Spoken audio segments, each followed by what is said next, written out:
ಪೊಲೀಸರ ದೌರ್ಜನ್ಯದ ವಿರುದ್ಧ ಪ್ರತಿಭಟನೆ ನಡೆಸ್ತಾ ಇದ್ದಂತಹ ಸಂದರ್ಭದಲ್ಲಿ ವ್ಯಕ್ತಿಯೋರ್ವ ವಿಷ ಸೇವಿಸಿ ಅಸ್ವಸ್ಥನಾಗಿರುವಂತಹ ಘಟನೆ ಬೆಳಗಾವಿ ಜಿಲ್ಲೆ ರಾಯಬಾಗ ತಾಲೂಕಿನ ಹಾರೂಗೇರಿ ಪಟ್ಟಣದಲ್ಲಿ ಸಂಭವಿಸಿದೆ. ರಿಪಬ್ಲಿಕನ್ ಸೇನೆ ನೇತೃತ್ವದಲ್ಲಿ ಇವತ್ತು ಪ್ರತಿಭಟನೆ ನಡೆಸ್ತಾ ಇದ್ದಂತಹ ಸಂದರ್ಭದಲ್ಲಿ ಆನಂದ್ ಎನ್ನುವಾತ ವಿಷ ಸೇವಿಸಿ ಅಸ್ವಸ್ಥನಾಗಿದ್ದ.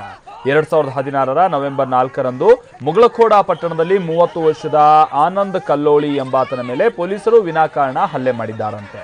ಅಲ್ಲದೆ ಆತನಿಗೆ ಹಾಗೆ ಆತನ ತಾಯಿಗೆ ಅವಾಚ್ಯ ಶಬ್ದಗಳಿಂದ ನಿಂದಿಸಿದ್ದಾರಂತೆ.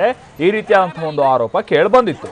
ಈ ಸಂಬಂಧ ತಪ್ಪಿತಸ್ಥರ ವಿರುದ್ಧ ಕ್ರಮ ಕೈಗೊಳ್ಳಿ ಅಂತೇಳಿ ಮನವಿಯನ್ನ ಮಾಡಿದ್ರು. ಪ್ರಯೋಜನ ಆಗಿರಲಿಲ್ಲ ಅಂತೇಳಿ ಪ್ರತಿಭಟನೆಯನ್ನ ನಡೆಸಲಾಯಿತು. ಹಾರೂಗೇರಿ ಪಟ್ಟಣದ ಸಂಗೊಳ್ಳಿ ವೃತ್ತದಲ್ಲಿ ರಸ್ತೆ ತಡೆದು ಪ್ರತಿಭಟನೆ ನಡೆಸ್ತಾ ಇದ್ದಂತಹ ಸಂದರ್ಭದಲ್ಲಿ ಆನಂದ್ ವಿಷ ಸೇವಿಸಿ ಅಸ್ವಸ್ಥನಾಗಿದ್ದ. ಕೂಡಲೇ ಆತನನ್ನ ಖಾಸಗಿ ಆಸ್ಪತ್ರೆಗೆ ದಾಖಲಿಸಲಾಗಿದ್ದು ಸದ್ಯ ಚಿಕಿತ್ಸೆಯನ್ನ ನೀಡಲಾಗ್ತಾ ಇದೆ.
ಬೆಳಗಾವಿಯಲ್ಲಿ ನಡೆದಿರುವಂತಹ ಘಟನೆ ಇದು. ಪೊಲೀಸ್ ದೌರ್ಜನ್ಯ ಆಗಿದೆ ನಮ್ಮ ವಿರುದ್ಧ ಅಂತ ಹೇಳಿ ಪ್ರತಿಭಟನೆ ನಡೆಸ್ತಾ ಇದ್ದಂತಹ ಸಂದರ್ಭ ರಾಯಬಾಗ ತಾಲೂಕಿನ ಹಾರೂಗೇರಿ ಪಟ್ಟಣದಲ್ಲಿ ಪ್ರತಿಭಟನೆ ನಡೆಸ್ತಾ ಇದ್ದಂತಹ ಸಂದರ್ಭದಲ್ಲಿ ಈ ರೀತಿಯಾಗಿ ಆನಂದ್ ಎಂಬಾತ ವಿಷ ಸೇವಿಸಿ ಆತ್ಮಹತ್ಯೆಗೆ ಯತ್ನಿಸಿಬಿಟ್ಟಿದ್ದಾನೆ. ಕೂಡಲೇ ಅಸ್ವಸ್ಥನಾದಂತಹ ಆನಂದನ್ನ ಹಾಸ್ಪಿಟಲ್ಗೆ ಸೇರಿಸುವಂತಹ ಕಾರ್ಯ ಆಗಿದೆ. ಸದ್ಯ ಆತನಿಗೆ ಚಿಕಿತ್ಸೆ ಕೂಡ ಕೊಡಲಾಗ್ತಾ ಇದೆ ಅಂತ ಹೇಳಿ ತಿಳಿದು ಬಂದಿದೆ. ಹಾಗಾದ್ರೆ ಏನ್ ಘಟನೆ ಹಿನ್ನೆಲೆ ಅಂತ ನೋಡ್ತಾ ಹೋಗೋದಾದ್ರೆ 2016ರ ನವೆಂಬರ್ 4ರಂದು ಅಂದ್ರೆ ಕಳೆದ ವರ್ಷ ಮುಗಳಖೋಡ ಪಟ್ಟಣದಲ್ಲಿ 30 ವರ್ಷದ ಆನಂದ್ ಕಲ್ಲೋಳಿ ಎಂಬಾತನ ಮೇಲೆ ಪೊಲೀಸರು ವಿನಾಕಾರಣ ದೌರ್ಜನ್ಯ ನಡೆಸಿದ್ದಾರೆ ಅನ್ನುವಂತಹ ಒಂದು ಆರೋಪ ಅವರು ಮಾಡ್ತಾ ಇದ್ರಂತೆ. ಅವತ್ತಿನಿಂದನೂ ಕೂಡ ತಪ್ಪಿತಸ್ಥ ಪೊಲೀಸ್ ಸಿಬ್ಬಂದಿ ವಿರುದ್ಧ ಕ್ರಮ ಕೈಗೊಳ್ಳಬೇಕು ಅಂತ ಒತ್ತಾಯಿಸಿದ್ರು ಕೂಡ ಹಿರಿಯ ಅಧಿಕಾರಿಗಳು ಕ್ರಮ ಕೈಗೊಳ್ಳೋದಕ್ಕೆ ಮುಂದಾಗಿರಲಿಲ್ಲ. ಹೀಗಾಗಿ ಇವತ್ತು ಪ್ರತಿಭಟನೆ ನಡೆಸುವಂತಹ ಸಂದರ್ಭದಲ್ಲಿ ವಿಷ ಸೇವಿಸಿ ಆತ್ಮಹತ್ಯೆಗೆ ಯತ್ನಿಸಿದ್ದಾರೆ.